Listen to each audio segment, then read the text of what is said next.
ভূমিকম্পের ব্যাপারে একটি ছোট্ট সূরা তাফসীর। সূরার নাম আল আসর অর্থাৎ সময়, আর জিলজার অর্থ ভূমিকম্প। সূরা জিলজাল থেকে নিয়ে সূরা আসর পর্যন্ত 4টি সূরাতে মানুষের কর্মের ব্যাপারে সতর্ক করা হয়েছে। সবগুলো সূরার অর্থ বলতে গেলে ভিডিওটা লম্বা হয়ে যাবে, তাই শুধু সূরা আসরের কথা বলতে চাই। সূরা আসরে এসে আল্লাহ তাআলা সময়ের কসম খেয়ে বলছেন, মানুষ ক্ষতির মধ্যে নিমজ্জিত। যে কোনো সূরায় আল্লাহ তাআলা যখন কসম খান তখন বুঝতে হবে তিনি অত্যন্ত গুরুত্বপূর্ণ বিষয়ে মানুষকে সতর্ক করেছেন। তারপর আল্লাহ তাআলা বলছেন, ক্ষতি থেকে শুধু তারাই বেঁচে থাকবে যাদের মধ্যে 4টি বিষয় একই সাথে পাওয়া যাবে। 1. যারা ঈমান আনে। 2. যারা নেক কাজ করে অর্থাৎ নামাজ, রোজা, দান, সদকা ইত্যাদি। 3. যারা একে অপরকে উপদেশ দেয় বারবার। 4. সবরের সাথে।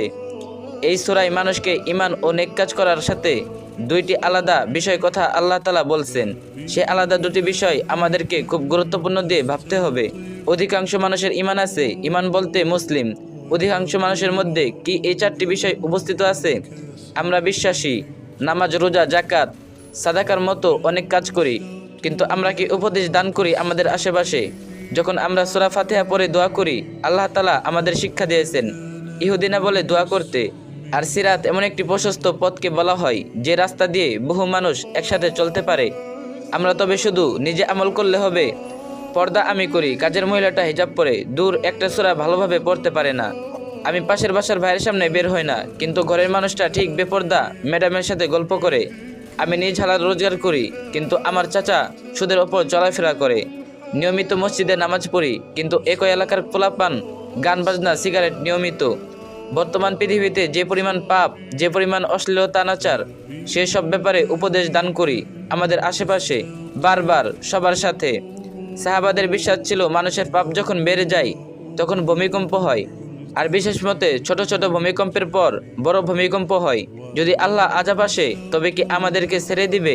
আমরা ঈমান এনেছি এবং নেক কাজ করি বলে, নাকি ক্ষতি থেকে বাঁচতে হলে আমাদের সবাইকে একে অপরকে উপদেশ দিতে হবে?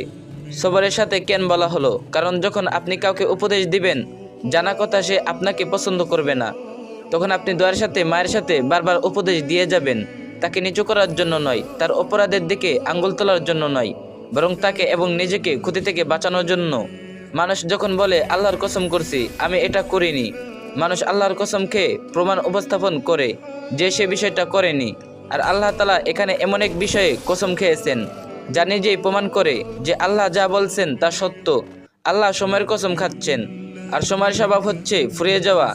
যে সময় ফুরিয়ে যাবে আমাদের জীবন থেকে, সে সময় আমরা দুনিয়ার লোভে আষ্টে পৃষ্ঠে জড়িয়ে পড়েছি।